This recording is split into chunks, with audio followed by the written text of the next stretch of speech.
मेरे प्रियो, परमेश्वर भला है। आपके जीवन में प्रभु ने आपको संभाला है।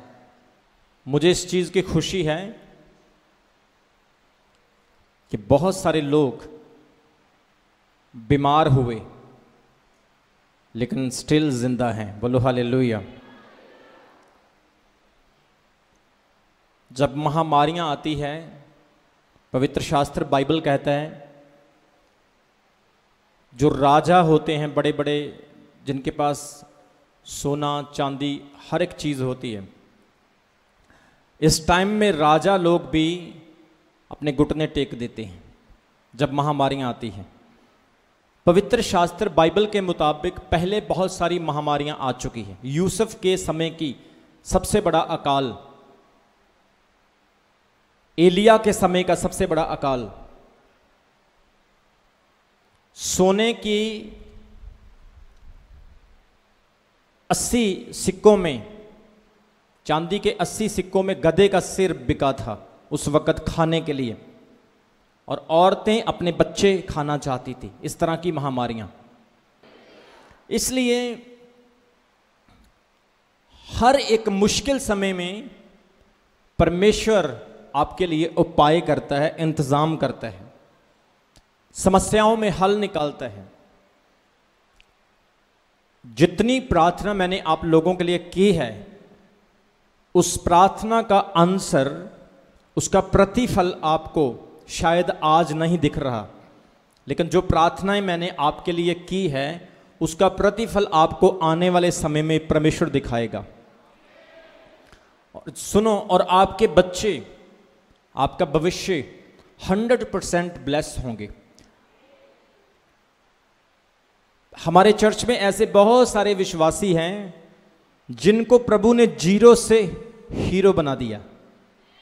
बहुत सारे विश्वासी जिन्हें परमेश्वर ने, जो कुछ भी नहीं थे, बहुत कुछ बना दिया। लेकिन मैं कहता हूं कि मैंने थोड़ी ज़्यादा प्रार्थना उनके लिए कर दी, वो ज़्यादा ब्लेस हो गई। कहने का मतलब, प्रार्थनाओं का ज़्यादा असर उन पर हो गया, वो इतने ज़्यादा ब्लेस हो गए कि आज उनके पास चर्च आने का टाइम नहीं है। मैं चाहता हूं कि आप ब्लेस हों, लेकिन ऐसे ब्लेस ना हो कि कल को आप कहें अपोस्टल जी टाइम नहीं है। आप हर चीज़ का एक सिस्टम बनाएं, चाहे आप दुनिया के कितने भी बिजी व्यक्ति हों, लेकिन आप कहें संडे प्रभु का है। बोलो हालेलुया। कुछ लोगों के लिए मैंने प्रेयर की, प्रभु ने उनको आशीष दी।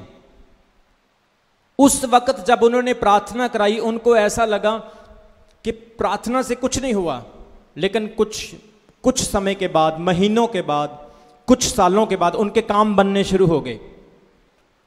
किसी का घर बन गया, किसी की प्रॉपर्टी के काम हो गए, किसी के वीज़े लग गए, किसी को कोई ओहदा, कोई पोजीशन मिल गई, कोई एमसी बन गया, कोई प्रधान बन गया, कोई अब्रॉड चला गया, किसी का बिजनेस सेट हो गया, किसी की बीमारी ठीक हो गई, किसी का कैंसर ठीक हो गया। मतलब कि किसी ना किसी प्रॉब्लम से परमेश्वर ने उनको निकाला। लेकिन उनके अंदर एक गलत फहमी हो गई कि हम अपने बलबूते पर बने हैं, सब कुछ जो भी बने हैं। लेकिन वो इस चीज़ को भूल गए कि जो मेरे लिए 1 साल पहले प्रोफेसी हुई थी, जो मेरे लिए 6 महीने पहले प्रार्थना हुई थी, आज जो कुछ भी मैं हूं उस प्रार्थना का असर है। मैं आज फिर आपको ये बात बता रहा हूं, कभी कभी प्रार्थना एकदम काम नहीं करेगी। वही काम के आपको बरकत मिल जाएगी, आप चले जाएंगे। सुनो, जो मुझे चाहिए अगर मुझे समय से पहले मिल जाता तो आज मैं प्रचार नहीं करता। कितने लोग मेरी बात को समझ रहे हैं? आज मैं पास्टर हूं, अगर टाइम से पहले परमेश्वर मुझे हर चीज दे देता, हर बरकत, हर आशीष जो आज मेरे पास है, अगर मुझे पहले मिल जाती तो मैं आज आपको वचन नहीं सुनाता। मैं एक दिन अपने फादर से बात कर रहा था, मैं और ब्रदर शमी दोनों डैडी के साथ बैठे थे। शमी ने कहा, डैडी आपने बहुत मेहनत की, 40-40 दिन के फास्टिंग, 11-11 दिन का एक फास्टिंग, आपने हमारा भी फिक्र नहीं किया, सेवकाई में इतनी मेहनत आपने की है, और ऐसे इलाके में जहां पर कोई भी परमेश्वर को, यीशु मसीह को नहीं जानता था उस वक्त, आज से 28 साल पहले। इतना डैड ने हार्डवर्क किया। और ब्रदर शम्मी ने बोला कि फादर साहब, जितनी आपने सेवकाई की है, जितनी आपने मेहनत की है, अगर आप चाहते ना तो आज हमारे चर्च में 1 लाख विश्वासी होते और हम हेलीकॉप्टर पे घूमते। हम ऐसे बातें कर रहे थे। फिर डैड ने हमें एक एक चीज बताई कि बेटा, जिस वक्त मैंने यहां पर सेवकाई शुरू की ना, चमकौर साहिब में रोड के ऊपर कोई कोई साइकिल दिखाई देता था। उस वक्त लोगों के हालात ऐसे थे, गरीबी और भूखमरी लोगों के घरों में बहुत ज्यादा थी उस वक्त, और लोगों को परमेश्वर का बिल्कुल भी ज्ञान नहीं था। डैड ने कहा कि अगर खुदा मुझे उस वक्त ब्लेस कर देता, आज तुम पास्टर ना बनते।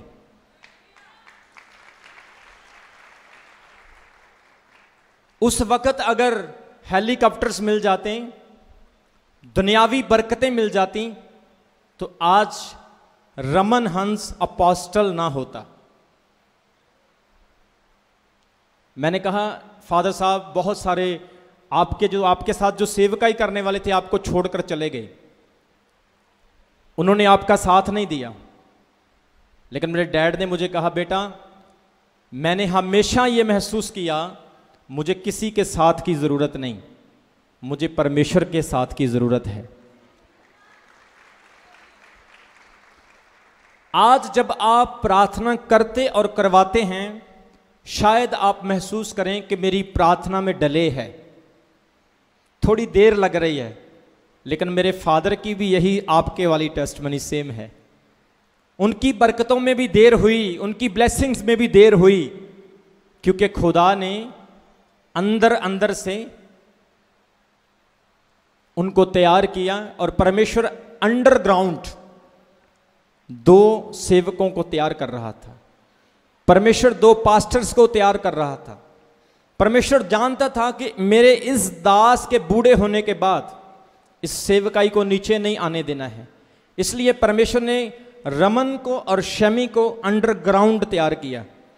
अगर परमेश्वर उस वक्त हमें सारी आशीषें दे देता, तो शायद हम भी दुनियावी बन जाते, हम भी लोगों की तरह दूसरे गानों पर डांस करते, दुनियावी कामों में फंसे रहते, दुनिया को खुश करने में लगे रहते, जहां हम भी किसी और कंट्री में बाहर जाके सेट हो जाते, पब क्लब में जाते, कोई ना कोई नशा हमें भी लग जाता, जहां हम रोज शराब पी के सोते, जहां कोई ना कोई कि यार सिगरेट देना, यार बीड़ी देना है, यार तंबाकू तो लगाना, कोई ना कोई कमजोरी हमारी लाइफ में भी आ सकती थी। क्योंकि जो व्यक्ति, बाइबल कहती है, अपने आप को इस संसार के साथ जोड़ के रखता है, संसार की बातें उसमें आना शुरू हो जाती है। लेकिन जो व्यक्ति आत्मा में परमेश्वर के साथ जुड़ा रहता है, आत्मिक उन्नति उसकी जिंदगी में आना शुरू हो जाती है। इसी तरह से आज मैं आपको इनकरेज करना चाहता हूं, अपने जीवन में प्रार्थनाओं पर कभी शक ना करें, भविष्यवाणियों पर कभी शक ना करें। प्रेरित पौलुस कुरिन्थियों की कलीसिया को लिखता है कि भविष्यवाणियां करना कलीसिया की उन्नति के लिए होता है। जब आपके लिए प्रोफेसी होती है, ये आपकी तरक्की के लिए है। परमेश्वर में बने रहना अपने आप की तरक्की है। मेरे प्रियो, मैं आपको बताना चाहता हूं, आप अपने पड़ोस में हालातों को देखें, आप दुनिया के रिच लोगों के हालातों को देखें। बिल गेट्स के बारे में कितने लोग जानते हैं? माइक्रोसॉफ्ट बनाने वाला बिल गेट्स दुनिया का सबसे अमीर आदमी, जिसने अंधाधुंध अपनी जिंदगी में मेहनत की, बहुत बड़ा अंपायर खड़ा किया, बहुत सारे एम्प्लॉयज उसके साथ काम करते हैं। लेकिन उसके अंदर एक वीकनेस थी, बहुत सारी औरतों के साथ उसके अफेयर्स थे। दुनिया का अमीर आदमी बनने के बाद अब वो दुनिया का अमीर आदमी नहीं रहा, क्योंकि उसकी फॉलोइंग, उसके फॉलोअर्स डाउन हो गए। आपके जीवन में अगर परमेश्वर है तो आपके अंदर करैक्टर है, अगर परमेश्वर नहीं तो आपके अंदर चरित्र नहीं। मैं आपको फिर इनकरेज करना चाहता हूं, परमेश्वर आपको उठाता है, ब्लेस करता है, आशीषित करता है, लेकिन step by step, step by step. इस चर्च में बहुत सारे ऐसे लोग जो बहुत ब्लेस हो चुके हैं, लेकिन ऊपर मुंह करके वो थूकते हैं, दूसरों को तुच्छ जानते हैं। चुगली, निंदा, वैर, विरोध और ईर्ष्या उनके अंदर बहुत ज्यादा पाई जाती है। रीजन कि उनके अंदर उनके पोजेशन की वजह से प्राउड आ गया है। लेकिन परमेश्वर चाहता है वो आपको फाइनेंशियली, फिजिकली आशीषित तो करे, लेकिन आपको एक अच्छा इंसान, एक अच्छा व्यक्ति भी बनाए, ताकि लोग आपकी प्रशंसा करें। बोलो हालेलुया। इसलिए आपने परमेश्वर के वचन को लेते हुए आगे बढ़ना है, परमेश्वर के वचन पर विश्वास करना है, उसकी बातों को सुनते रहना है। जो प्रेयर्स आपके लिए हो चुकी है उन प्रेयर्स पर विश्वास करते हुए परमेश्वर में आगे बढ़ना है। परमेश्वर जानता है मेरे बच्चों को किस चीज की जरूरत है, और मैं आपको आज ये बात कह रहा हूं, वो दिन दूर नहीं। आप सिर्फ एफर्ट्स करो, अपना बिजनेस स्टार्ट करो, अपना काम शुरू करो, बुद्धि के साथ, समझ के साथ। जिस तरह से सुलेमान को प्रभु ने बुद्धि दी, मांगे प्रभु से, प्रभु मुझे बुद्धि दे, मैं अपना काम स्टार्ट करना चाहता हूं। लॉकडाउन के बाद सब कुछ मैसअप हो चुका है, बड़े बड़े करोड़पति बंदे भी आज रोड पे आ चुके हैं, लेकिन आपके लिए गुड न्यूज़ ये है कि आपने अभी कुछ लॉस नहीं किया, आपने अभी स्टार्ट करना है। तो ये आपके लिए न्यू बिगिनिंग होगी। विश्वास के साथ फ्रेश तरीके से परमेश्वर पर विश्वास करते हुए शुरू करें। मेरी प्रार्थनाएं आपके साथ होंगी, हमेशा होंगी, और परमेश्वर आपको तरक्की देगा। बोलो हालेलुया, हालेलुया।